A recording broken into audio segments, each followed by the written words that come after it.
자, 소설가 구보 씨를 계속 이어갑니다. 자, 이쪽을 볼까요? 자, 이 작품은 항상 새로운 내용이 시작될 때마다 이렇게 주로 장소와 관련된 그 표현을 제목처럼 제시하고 있는데 한번 읽어봅시다. 자, 보통은 일반적인 문장은 전차 안에서 구보는 이렇게 이어지죠. 그래서 이 문장에서 제일 앞에 있는 이런 어구를 마치 제목처럼 제시합니다. 자, 동그라미 1번을 봅니다. 문장의 앞부분을 끌어서 소제목으로 삼았다. 보통은 장소예요, 장소. 자, 해서 이렇게 소제목화된 것이 앞에 나오면서 주로 장소가 바뀌면서 내용의 전환을 알려주는 기능을 하고 독자의 주의를 환기시키고 있습니다. 자, 전차 안에서 구보는 우선 제자리를 찾지 못한다. 자, 현재형으로 서술했죠. 자, 현재형 현장감을 주고 있습니다. 하나 남아있던 좌석은 그보다 바로 한 걸음 먼저 차에 오른 젊은 여인에게 점령당했다. 구보는 옛날에 지금은 다 저기 우리 전철에는 게 없죠. 자, 버스이건 전차이건 돈 받는 차장이 있었어요. 그 차장이 앉는 자리가 차장대입니다.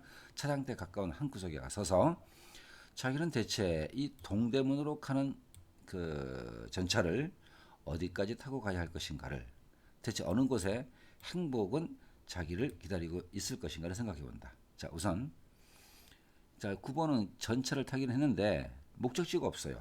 목적지가 없는 상태다라는 것. 그 다음에 구보가 찾는 것은 목표가 행복이다라는 것을 알 수 있습니다. 이제 이 차는 동대문을 돌아 경성운동장, 옛날에 그 동대문 운동장이라고 있어요. 지금은 역사문화 공간이 됐습니다. 그 앞으로 해서 쭉 전차가 진행해 갈 것인데 9번은 차장대 전차 운전사가 앉아 있는 곳으로 향한 안으로 파란 그 천을 받쳐든 창을 본다. 창 쪽에 뭐 게시판 같은 걸 붙이려고 천을 달아놨어요. 전차 담당 부서에서는 그곳에 뉴스를 게시한다. 그러나 요즘은 사람들은 요새 축구도 야구도 하지 않는 모양이다. 즉 그 뉴스 게시판 공지사항 같은 거죠. 거기에 축구 소식, 야구 소식도 실리지 않았다는 거죠. 자, 이어질 내용. 자, 내용이 꽤 길어요.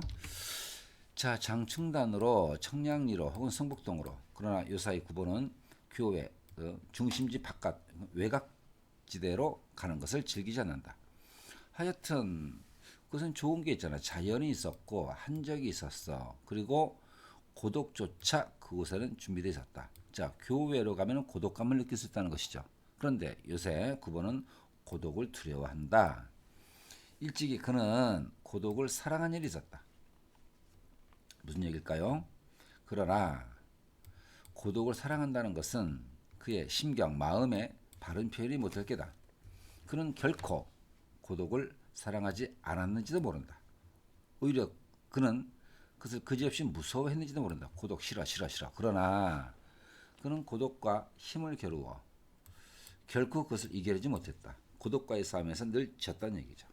그런 때 9번은 차라리 고독에게 몸을 떠맡겨버리고 그리고 스스로 자기는 고독을 사랑하고 있는 것이라고 꾸며왔는지도 모를 일이다. 해서 9보가 실은 고독을 싫어하면서도 그 고독을 이겨낼 수 없으니까 겉으로는 고독을 사랑하는 것처럼 위장하고 있을지도 모른다라는 9보의 생각을 담고 있습니다.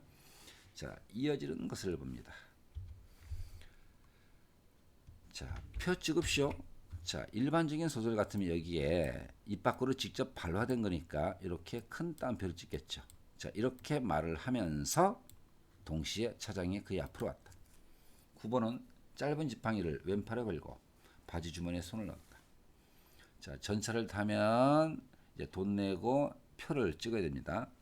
그러나 그는 그 속에서 5잎의 동전을 골라냈을 때, 자, 차표 살려고 할 때 차는 종묘 앞에 서고 차장은 제자리로 돌아갔다. 왜냐하면 다른 손님들 그 돈을 받아야 되니까 그런 것 같아요. 9번은 눈을 아래로 떨어뜨려 자, 손바닥 위에 5잎의 동전을 본다. 공교롭게도 다 뒤집혀 있었다. 대정 그 당시 그 일본 왕입니다. 자, 일본 왕 그 기점으로 해서 12년, 11년, 8년 이게 동전에 적힌 발행연도예요. 자, 구본은 그 숫자들에서 어떤 한 개의 의미를 찾아내려 들었다. 자, 지금 보는 게 의식의 흐름 기법입니다. 동전 보면서 동전이 중요한 것이 아니라 거기에 적힌 숫자, 그 숫자와 의미의 관계입니다.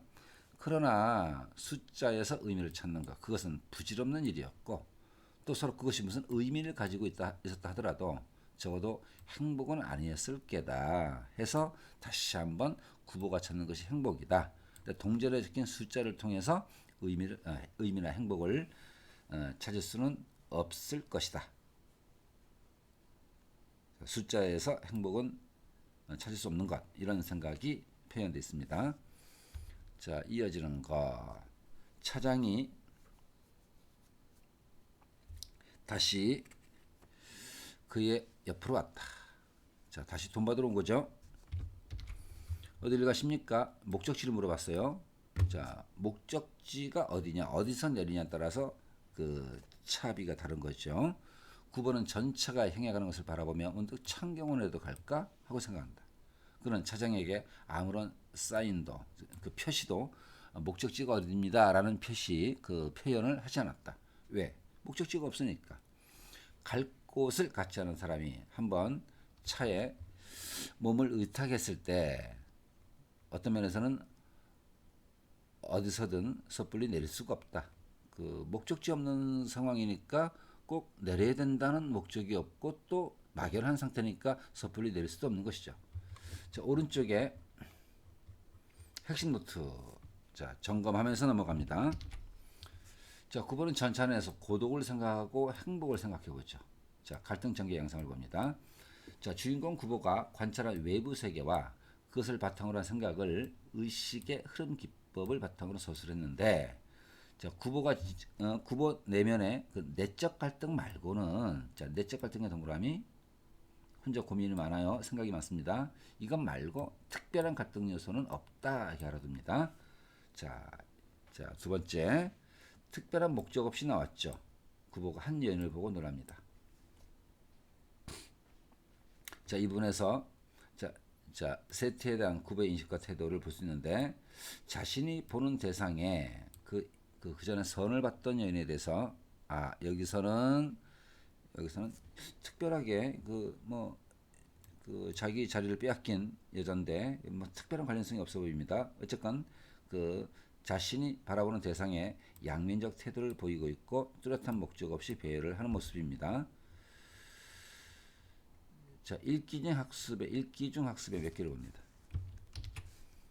자, 구보가 교회를 즐기지 않는 이유는, 자, 교회에 가면 고독이 있는데 요새 구보는 고독을 두려워하죠. 그래서 교회로 가지 않으려고 하는 겁니다.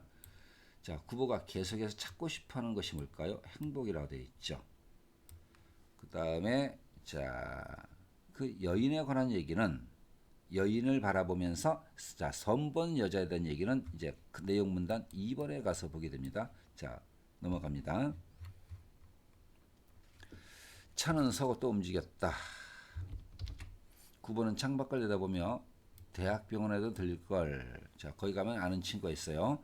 연구실에서 친구는 정신병을 공부하고 있었다.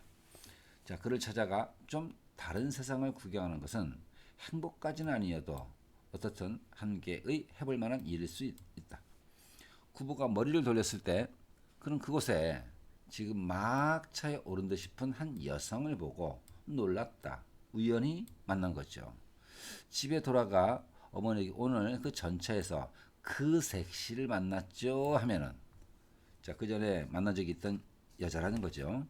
어머니는 응당 반기며 그리고 그래서 이렇게 호기심을 가지고 뒤를 캐물을 게다. 그가 만일 그냥 그것뿐이에요, 그냥 만났다는 거죠 라는 식으로 말한다면 어머니는 실망하고 자기 아들을 주변머리 없는 놈 이렇게 책망할지도 모른다. 그러나 아들 앞에서는 이렇게 주변머리 없는 놈 이렇게 책망할지라도 다른 사람 누가 그 일을 알고 또 그 아들을 졸하다, 옹졸하다, 속이 좁다라고 말한다면 어머니는 내 아들은 원체 얌전해서 그래요. 이렇게 또 아들을 역성 들고 변호할 게다. 자기 어머니의 그 어머니의 그 인물 특징에 대해서 이렇게 소개를 했습니다. 9번은 여자와 시선이 마주칠까 꺼려져서 얼토당토하는 것을 보며 저 여자는 내가 여기 있는 것을 보았을까 하고 생각한다. 자, 좀 더 내용을 진행해 봅니다. 그 여자가 어떤 여잔가? 또 구보의 생각은 어떤가? 자, 주로 이렇게 소제목처럼 장소가 나오지만 이 부분에서는 자, 뒤에 여자는 이라고 시작되는 문장의 앞부분을 챙겨놨습니다. 여자는 혹은 그를 보았을지도 모른다. 전차 안의 승객은 결코 많지 않았고 또 자리가 몇 군데 비어있음에도 불구하고 구석에 가서 서 있는 사람이란 자, 구보겠죠. 남의 눈에 띄기 쉽다. 여자가 구보를 봤을 가능성이 높은 게 서 있었으니까 구석에 눈에 띄기 쉬우니까 그런 거죠. 여자는 응당 자기를 보았을 게다라고 추측합니다. 그러나 여자는 능히 자기를 알아볼 수 있었을까? 그런 의문이다. 나를 저기 남자가 서 있네라는 것을 인지할 수는 있어도 예전에 만난 적이 있는 나라고 생각할 수 있을까? 자, 그런 의문이다. 하면서 작년 여름에 만났던 그 내용을 밝힙니다. 작년 여름에 단 한 번 만났을 뿐으로 그 뒤로 1년간 길에서라도 얼굴을 대한 일이 없는 남자를 그렇게 쉽게 여자가 기억해내지는 못할 게다. 그러나 자기가 기억하고 있는 여자에게 자기의 기억이 없으리라고 생각하는 것은 그 여자가 자기를 기억하지 못한다고 생각하는 것은 누구에게 있어든 외롭고 또 쓸쓸한 일이다. 그래도 한번 본 여자인데 여자가 진짜 나를 기억조차 못한다면 좀 쓸쓸하겠죠. 좀 씁쓸하겠죠. 9번은 여자와의 회견, 만났을 당시에 자기의 그 대담한 혹은 뻔뻔스러운 태도와 화술이 자, 구보 캐릭터로 보면은 좀 약간 의외죠. 여자를 만났을 때 좀 대담하게 말을 했다. 좀 뻔돌이처럼 뻔뻔스럽게 말을 했다. 화술이 그랬으니 뭔가 좀 내가 강한 인상을 남겼을 것인데 그녀에게 적잖은 인상을 주었으리라 생각하고 그리고 여자는 때때로 자기를 생각해 주고 있었다고 믿고 싶었다. 여자가 자기를 못 알아본다라고 하는 것은 마음이 좀 씁쓸하죠.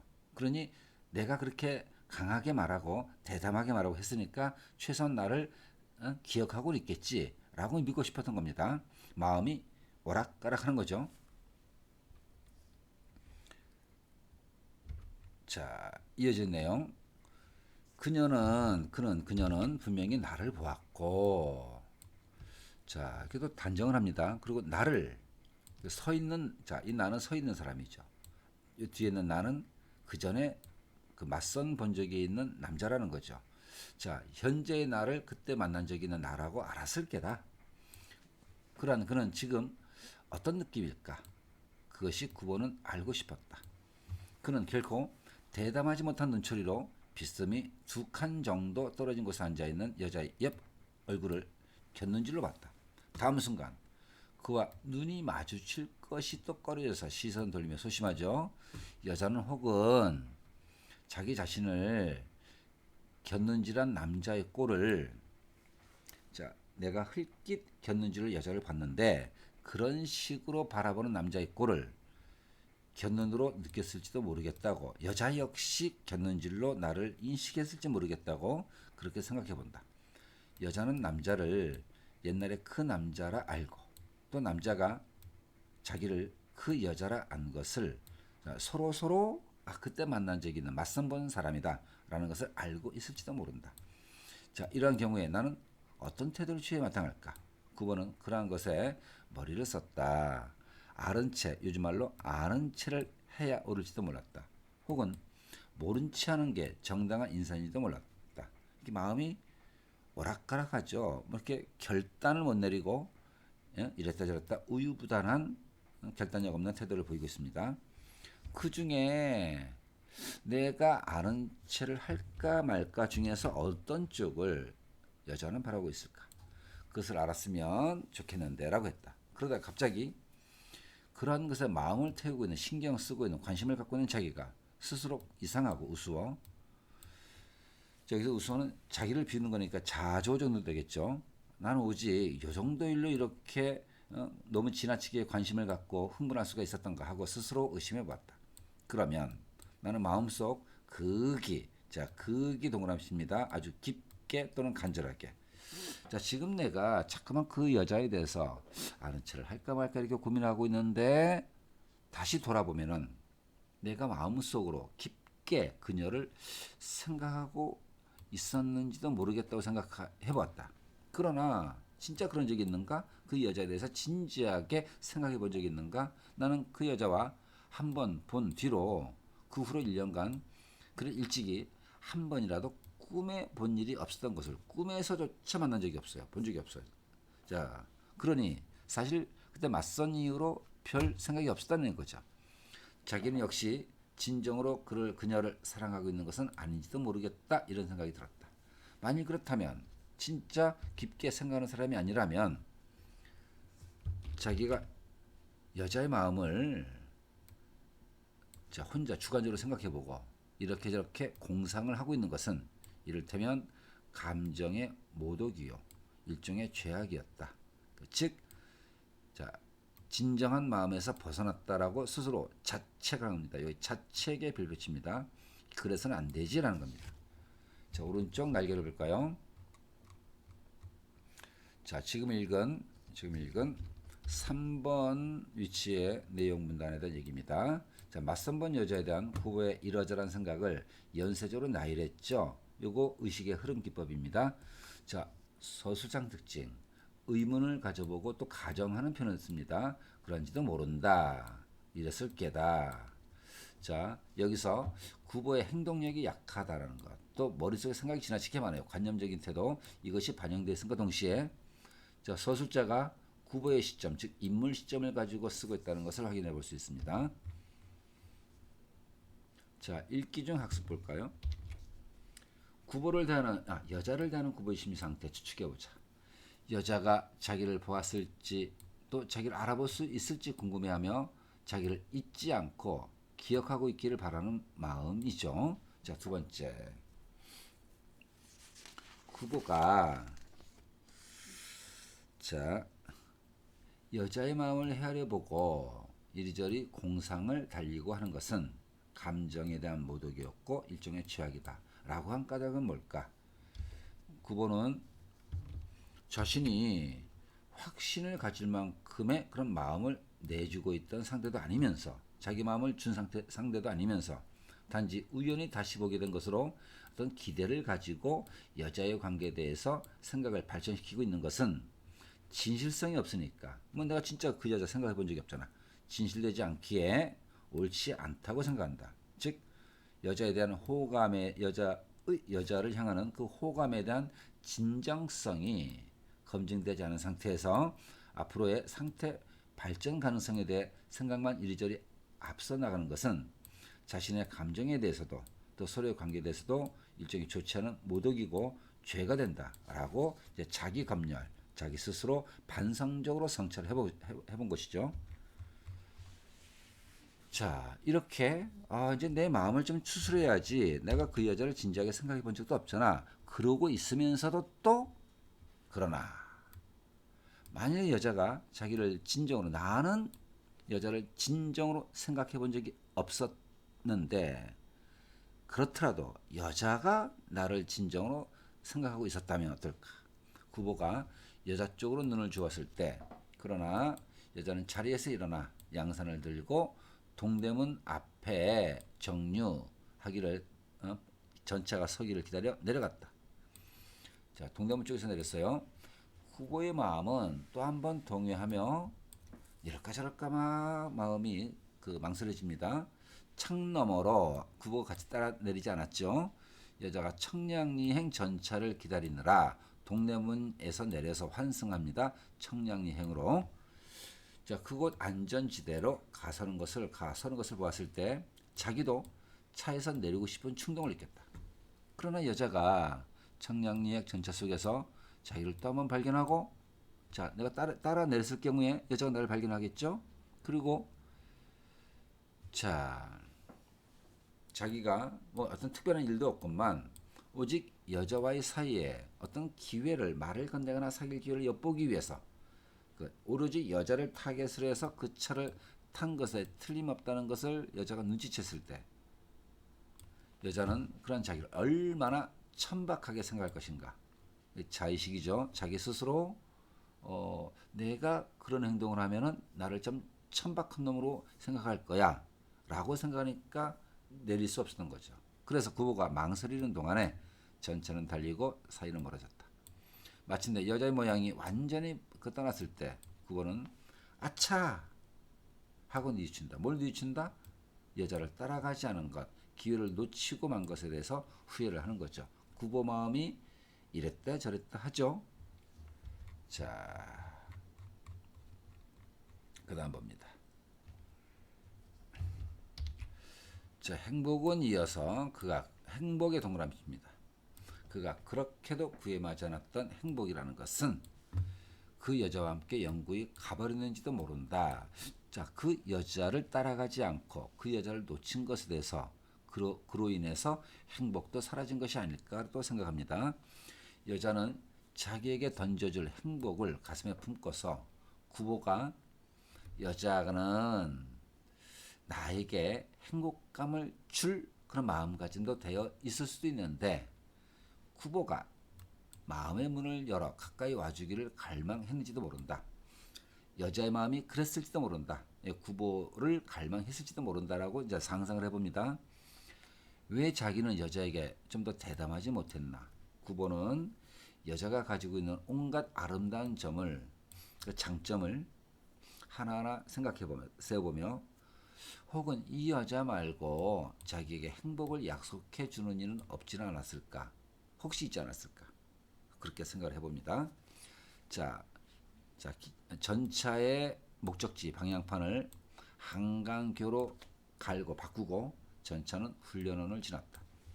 구보는 이제 자리에 앉아 주머니에서 오전 백동화를 흰색의 동전입니다. 골라 꺼내면서 비록 한 번도 꿈에 본 일은 없었더라도 역시 그녀가 자기에게는 유일한 여자가 아닐까 계속 그 여자에 대해서 미련을 갖고 있는 거죠. 그런 상태입니다. 자기가 그녀를 대수롭지 않게 여겨왔던 것 같이 생각하는 것은 구보는 내가 그 여자에 대해서 깊게 생각한 적도 없어. 뭐 대수롭지 않았어. 이렇게 여겨왔다라고 생각하는 것은 자기 감정을 속인 것이 아닐까. 구보는 자기 감정, 실은 그 여자에 대한 관심과 애정이 있었는데 그것이 없는 것으로 속인 것에 지나지 않을지도 모른다. 그가 여자를 만나보고 들어왔을 때 집에서 궁금해하던 어머니에게 그 여자 정도면 괜찮다는 것이죠. 그 여자면 정도의 뜻을 표시했던 것에 틀림없었다. 구보가 그 여자랑 맞선하고 집에 와서 그 여자 정도면 이라고 그 정도의 표현을 했어요. 그건 뭐냐? 관심이 있다는 얘기죠.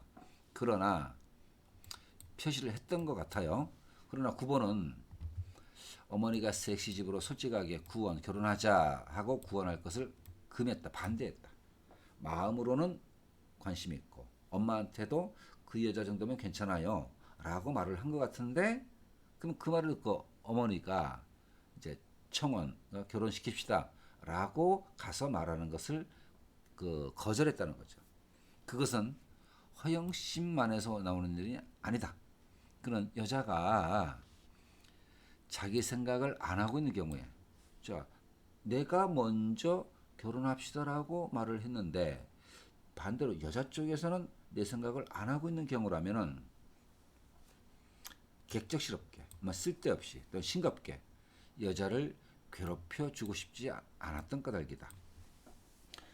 이렇게 자신이 없었던 거죠. 내가 먼저 관심을 표현을 했는데 여자 쪽에서 전혀 그런 생각이 아니라면은 괜히 쓸데없이 말한 거잖아요. 그래서 물러선 것이죠. 구보는 여자의 생각과 감정을 존중하고 싶었다. 자, 이렇게 9번은 적극적이다, 소극적이다. 여자 쪽의 생각을 모르는 이상 내가 먼저 말할 수 없다는 거죠. 소극적입니다. 그러나 물론 자, 여자에게서는 아무런 말도 하여오지 않았다. 여자 쪽의 반응이 없었어요. 자, 9번은 여자가 은근히 자기에게서 무슨 말이 있기를 기다리고 있는 것이 아닐까. 여자가 나의 어떤 신호를 기다리고 있지 않을까. 이런 생각도 해봤다. 그러나 그런 것을 생각하는 것은 제 자신도 우스운 일이다. 그러는 동안에 시간은 가버렸어요. 날은 가고 또 그것에 대한 흥미를 9번은 잃기 시작했다. 잠시 그러다가 그냥 상황이 끝났다는 얘기죠.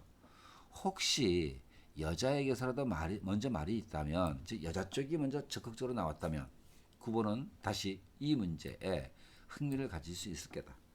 언젠가 여자집하고 어떻게 친인척 관계가 있는 노마나님이 와서는 섹시집에서도 이쪽 편의 동정, 이쪽 편의 어떤 낌새를 살피고 있는데 싶더라. 이런 말을 들었을 때, 자, 남자인 나는 여자의 반응이 궁금했고, 또 여자 집안에서는 남자 쪽의 그 반응이 궁금했던 거죠. 피장파장이야. 누구 하나 양쪽에서 적극적으로 나선 집이 없었던 거죠. 9번은 쓰디쓰게 웃고, 그리고 그것이 사실이라면 서로 그것이 뭐죠? 서로 상대방 눈치를 보고 있는 것. 그게 사실이라면 이건 희극이라기보다는 오히려 비극이라고 생각했다. 자기 얘기인데 마치 남일처럼 얘기하네. 그러면서도 9번은 그 비극에서 자기네를 구하기 위해 발을 걷고 나서를 들지 않았다. 무슨 말이다? 적극적으로 나서질 않았다. 소극적이기만 했다는 거죠. 자, 여기까지가 4번 내용 문단인데, 자, 4까지만 여기서 확인해 보도록 합니다. 여기까지가 4야.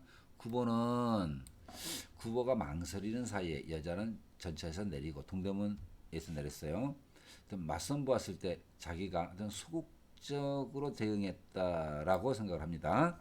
자, 이제 그 여자 상황 끝났고,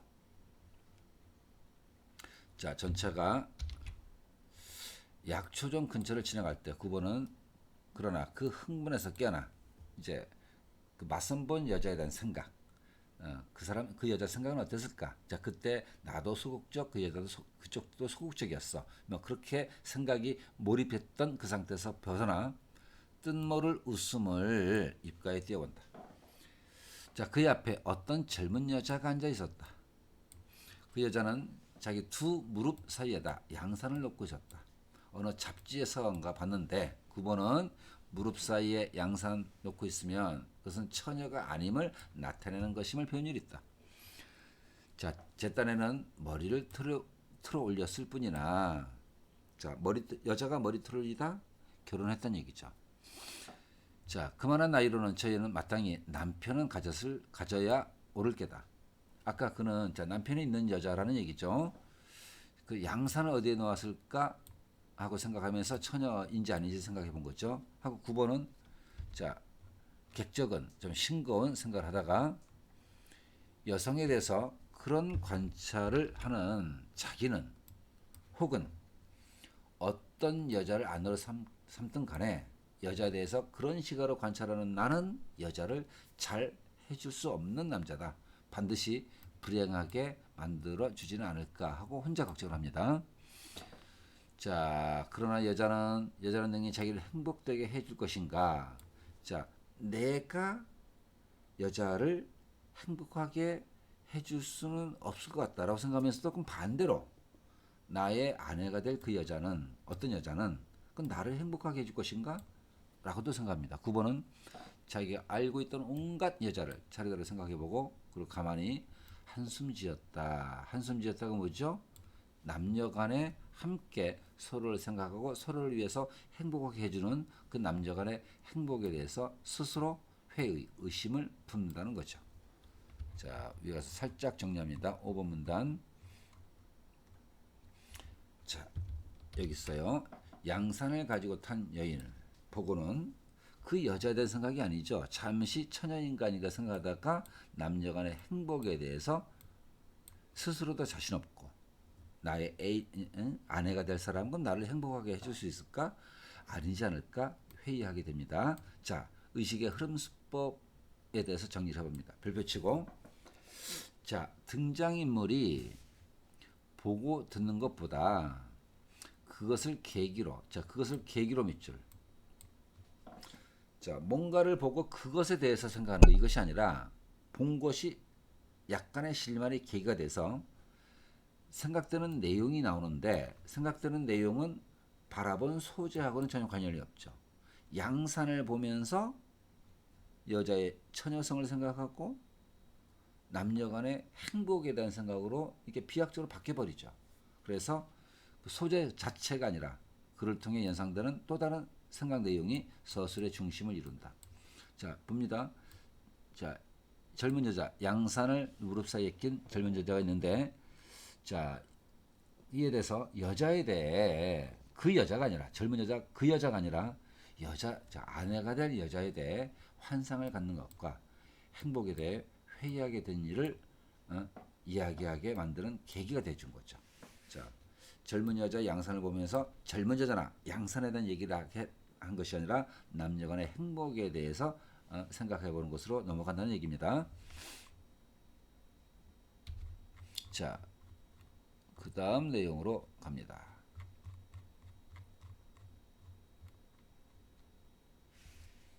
자, 일찍이.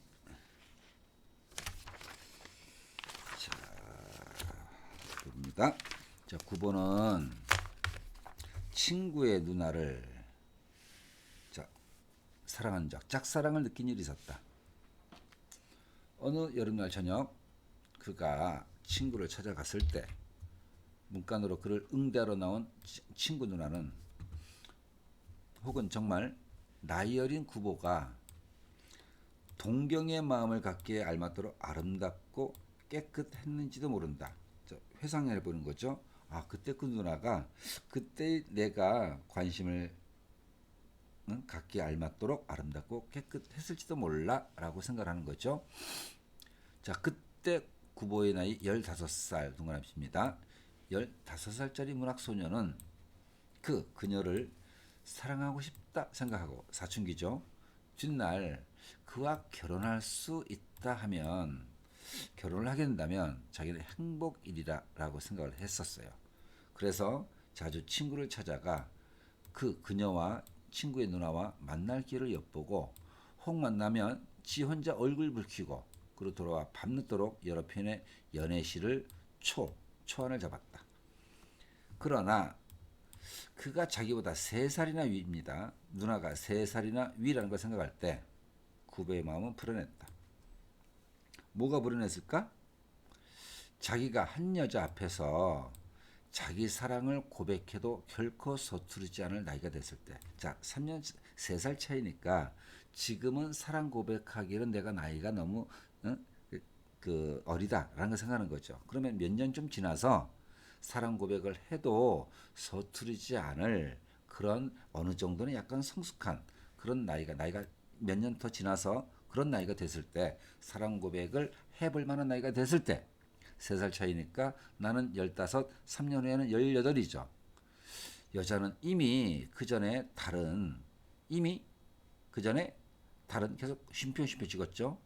더 나이 먹은 남자의 사랑을 용납해 버릴 게다, 이런 생각이 들어서, 내가 3살 차이인데 사랑 고백을 할 나이쯤 됐을 때 그 누나가 더 나이 많은 사람의 사랑을 받아들이지 않을까, 이 생각에 마음이 불안했단 얘기입니다.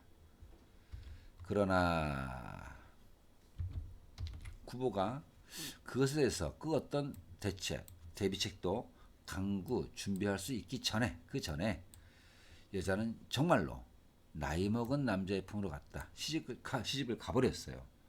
자, 닥쳤던 개가 지붕 쳐다보는 격이죠. 자, 언제 갔냐? 17살 됐을 때. 그러니까 그로부터 2년 후. 자, 그러면 3살 차이니까 그 누나가 19살이 됐을 때죠. 아니지, 15세 18이니까 2년 후니까 20살 정도 된 거네.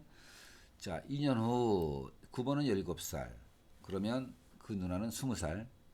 자, 17살 먹은 9번은 자기의 마음이 퍽이나 괴롭고 슬픈 것 같이 생각하려 들고. 왜? 그 누나가 20살에 다른 남자한테 시집을 가버렸으니까. 그리고 그러면서도 그들의 행복을, 특히 남자의 행복을 빌려 들었다.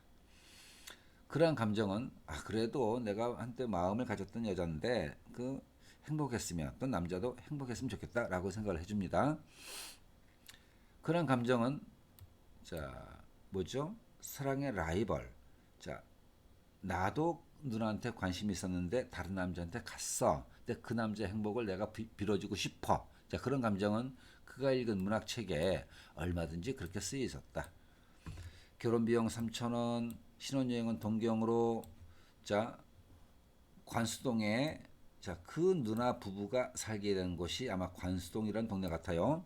그들 부부, 그들 부처, 그들 부부를 위해 개축 다시 지은 집은 행복을 보장하는 듯 싶었다. 이런 내용으로 17살에 실연을 당하게 됐다는 내용을 쓰고 있어요.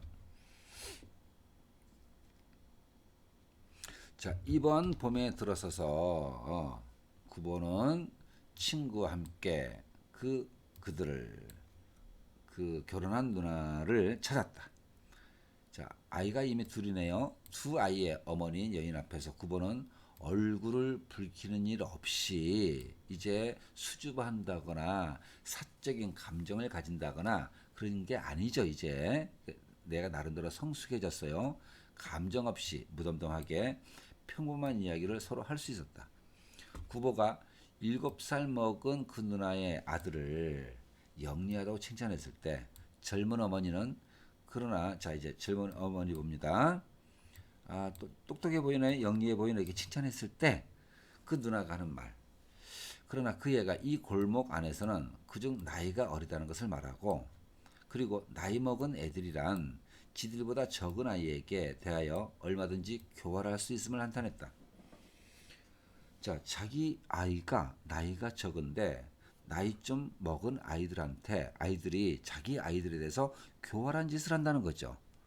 마치 나한테 고자질하듯이 그 동네에 좀 나이가 있는 자기 아들보다 나이가 좀 있는 애들에 대해서 이렇게 흉보는 겁니다. 자, 언제든 딱지를 가지고 나가서는 마지막 한 장까지 뺏기고 들어오는 이 아들이 딱지놀이에서 늘 뺏기는 겁니다. 자, 민망해서 안타까워서 하루는 그 뒤에 연필로 딱지 뒤에다가 하나하나 표시를 해주고 그것을 또 다 잃고 돌아왔을 때 골목 안에 애들을 다 모아놓고 그들이 가지고 있는 딱지에서 원래 자기 아이 물건을 가려내서 모조리 회수할 수 있었다는 얘기를 자 자기 아들을 위하는 마음에서 엄마가 무슨 짓을 한 거죠? 자기 아들이 딱지를 다 뺏겼어. 자 이게 강제로 뺏긴 것인지 놀이에서 져서 넘겨준 것인지 알 수가 없죠. 그런데 엄마는 뺏겼다 생각해서 애들 다 모아놓고 이 표시된 거 우리가 거니까 다 줘 하고 다 거의 회수를 뺐다시피 회수를 해온 겁니다. 자 이런 이야기를 젊은 어머니는 일종의 자랑조차 가지고 자랑하는 마음을 가지고 구보에게 들려주었었다. 이 얘기를 듣는 순간 구보는 맛이 간 거죠. 자 뭡니까? 좀 아이들 놀이에 어른이 개입해서 강압적으로 뺏어낸 거죠. 이기적인 거잖아. 자 여기서 자기가 한때 좋아했던 여인이 이렇게 자기 아들밖에 모르는 이기적인 여자로 되어 있어요. 자, 구보의 반응을 봅니다. 한숨 동그라미입니다. 못마땅하다는 거죠. 아니, 저 누나 왜 저래? 자, 그가 그 여인, 그 누나를 아내로 삼을 수 없었던 것은 결코 불행이 아니었다. 아유, 다행이었다는 거죠. 저런 여자 내 아내로 삼았으면 큰일 날 뻔했네. 완전히 이기주의자인데 해서 다행으로 여겼다. 자, 속담 봅니다. 한때 그 누나가 다른 데 시집 가서 내가 나한테 불행인 줄 알았어. 근데 지금 보니까 너무나 다양스러운 일이야. 뭐죠? 화가 변해 행운이 되는 거죠. 전화위복이죠. 전화위복. 아, 나한테 시집 안 와서 너무 다행이야. 그러한 여인은 혹은 한평생을 두고 구보에게 행복이 무엇임을 알 기회를 주지 않았을지도 모른다. 그 누나랑 살았다면은 내 끝까지 행복을 몰랐을지도 모른다는 거죠. 해서 자, 내용 정리한 것. 다시 만난 첫사랑의 상대에 대해 그 누나에 대해 실망 동그라미. 그 누나 실망했어 라는 얘기입니다. 자, 오른쪽의 내용을 봅니다. 자, 6번 내용 문단이었어요. 어린 시절 짝사랑하던 그 친구의 누나가 자기 속물적 세모. 너무 현실적으로 변한 거죠. 이기적으로 변한 거야. 9번은 진정한 사랑과 행복에 대해 그 누나와 결혼했다면 나 그런 걸 못 느꼈을 거야 라면서 의심을 품게 됩니다. 자, 이제 7번 문단으로 갑니다. 가기 전에 요 읽기 중 학습에 자, 이거 한번 살짝 봅니다. 자, 그 여인을 아내로 삼지 않아서 참 다행이었다는 얘기인데 왜 그럴까? 여기 뒤에 자, 그 여인의 모습 미쳐줍니다. 너무나 현실적이고 이기적인 여인의 실체를 느꼈기 때문이겠죠. 자, 그 다음에 이제 자, 우리 교과서에 마지막으로 제시된 문단이 7번 문단입니다. 자, 조선은행 앞에서 내립니다.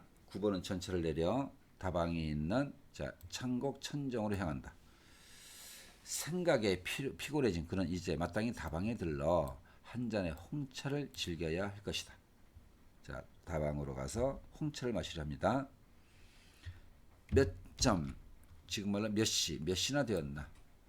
9번은 그러나 시계를 갖지 않았다. 만약에 시계를 가진다면 아주 우아한 회중시계, 주머니에 넣는 시계죠. 그런 시계를 택할 게다. 자, 품위가 있어 보이겠죠. 자, 팔뚝 손목에 차는 팔뚝시계는 그는 소녀 취미에나 맞을 게다. 나는 그 팔뚝시계가 싫어. 회중시계가 좋아. 9번은 그렇게 팔뚝시계를 손목시계를 갈망하던 한 소녀를 생각했다. 그녀는 동네의 전당포에서 나온 18금 팔뚝시계를 탐내고 있었다. 그것은 8원 40전에 구할 수 있었다. 그리고 그녀는 그 시계 말고 그 시계에 또 치마 하나를 해 입을 수 있을 때 자기는 행복의 절정에 이를 것 같이 생각하고 있었다. 자, 그 소녀의 특징이 뭡니까? 그 소녀는 팔뚝시계를 탐냈죠. 또 치마를 입고 싶어 했죠. 그것을 행복의 클라이막스, 최고의 행복으로 여길 소녀인 거죠. 자, 그 소녀의 캐릭터가 뭡니까? 물질을 탐하는 성격인 거죠. 벤베르크 실로 짠 그 보일 치마 이거 3원 60전. 하여튼 합쳐서 자, 시계 손목시계 4원 80전. 그 다음에 치마 3원 60전. 합치면 8원 40전이 있으면 시계와 치마를 동시에 살 수 있는 거죠. 그러면 그 소녀는 완전 행복일 수 있었다. 그러니까 소녀가 추구하는 것은 물질인 거죠. 자, 해서 여기까지 끌어봅니다. 밑에 밑줄 물질 만능주의에 빠져있는 당시의 세태를 그 소녀를 통해서 드러냈습니다. 그러나 9번은 그 결코 크지 못한 욕망이 이루어졌음을 듣지 못했다. 자, 팔뚝시계를 갈망하던 소녀가 팔뚝시계나 치마를 결국 가질 수 있게 되었다, 욕망이 이루어졌다라는 소식을 듣지 못했다는 거죠. 자, 무슨 말이다? 욕망이라는 것은 추구한다고 다 되는 것이 아니란 얘기죠. 9번은 자, 그 소녀 생각을 하고 나서 그럼 자기 자신은 대체 얼마를 가져야 행복일 수 있을까? 그 소녀는 합쳐서 8원 40전이면 행복감을 느낄 텐데 나는 얼마를 가져야 행복할 수 있을까? 라고 또 생각을 해봅니다. 밑에 시계를 통해서 자, 그 시계. 또 시계라는 소재도 간단한 실마리 소재밖에 안 되죠. 그 다음에 쭉 이어지는 것은 물질 만능주의 비판, 행복의 진정한 조건 이런 생각으로 이어지는 의식의 흐름 기법이 여기에서도 발견이 되는 겁니다. 행복의 조건을 생각해보는 구호입니다. 자, 아주 길었는데, 자, 뒷부분 줄거리까지 가고, 이제 매듭을 지어봅니다. 자, 다방에 들어갔어요. 차 마시면서 자기에게 약간의 여행 경비만 있으면 참 행복하겠다. 소박한 생각을 해봅니다. 문득 친구에 대한 그리움을 느낀다. 다방에서 나와 이리저리 배회하던 그는 이 고독감에서 벗어나기 위해 서울역 경성역 대합실을 찾아가지만 오히려 거기서 사람들은 많지만 군중 속의 고독과 또 슬픔을 발견하고 거기 모여있는 사람들이 우글우글 거리면서도 또 많은 사람들이 고독의 상태, 고독을 느끼고 있어. 또 슬퍼하고 있어. 이런 것을 발견하고는 다양한 인간 군상을 관찰한다. 다시 다방으로 돌아와서 시인이자 사회부 기자인 친구를 만나 이야기 들으며 또 이런저런 생각에 잠긴다. 황혼이 되자 친구는 집으로 돌아가고 구보는 종로 거리 걷다가 조그만 또 찻집에 들어가 여인과 차를 마시는 청년을 바라보며 속된 질투와 고독을 느낀다. 다 못마땅한 거죠. 구보에게는 노총각. 찻집에서 나온 구보는 동경 유학 시절의 옛사랑을 추억하며 자, 이 찻집에서 그 어떤 젊은 친구가 청년이 여인과 차를 마시니까 요 여인이 계기가 돼서 동경 시절의 옛사랑을 추억합니다. 자신의 용기 없는 행동과 또 약한 마음 때문에 자, 구보의 특징 용기가 없다. 마음이 약하다. 이 때문에 여자를 불행하게 만들었다는 생각에 괴로워한다. 그리고 다방으로 되돌아오는 길에 우연히 만난 어느 친구의 조카 아이들에게 수박 사준다 그랬죠. 그 다음에 전보를 배달하는 자전거를 보고 친구들로부터 한 통의 편지를 받고 싶다 생각을 합니다. 자, 이것도 자전거가 돼서 계기가 돼서 친구로부터 편지 생각으로 넘어가는 거죠. 다시 찾은 다방에서 구보는 어떤 생명보험회사의 외교원이 지금 치면은 영업사원이에요. 영업사원이라는 사람과 원래 옛날 친구였어. 수학교 때. 뭐 별로 마음에 내키지 않는 대화를 나누다가 자, 다행히 친구가 오자 아이고 살았다. 그놈하고 얘기하기 싫었는데 친구를 만나 밖으로 나와 여급이 여자 종업원이 있는 카페를 찾아간다. 그는 거기서 여급 여자 종업원 대모집 그것의 의미를 물어오던 소복 하얀 옷을 입은 여성을 회상하고 자, 본 것이 아니라 회상합니다. 자, 친구랑 어디를 갔죠? 여종업을 있는 카페를 찾아갔는데 거기서 자, 누가 생각이 났다? 흰 옷을 입을 여성인데 여자 종업원 대모집이 무슨 뜻입니까? 라고 물어보던 시골에서 막 올라온 듯한 순박한 여성이 그렇게 묻던 것을 회상하고 가난과 불행에 대해 생각해 본다. 왜? 가난하기 때문에 시골에서 올라와 여자가 그런 카페, 찻집 그런 데서 생활하는 것은 결과적으로 불행에 빠질 것이다. 이런 식의 연결적 생각을 해보는 거죠. 새벽 2시 종로 내거리에서 구보는 어머니의 슬픈 얼굴을 떠올리며 앞으로 좋은 소설을 쓰겠다 생각하고 친구랑 헤어져 귀가 집으로 돌아가서 원점 회귀가 되는 거죠. 자, 이렇게 내용 위주로 쭉 살펴봤습니다. 자, 문제를 풀고 자, 질의응답을 통해서 좀 더 보완을 해 나가도록 합니다. 자, 오늘 수업 여기서 마칩니다. 수고드렸습니다.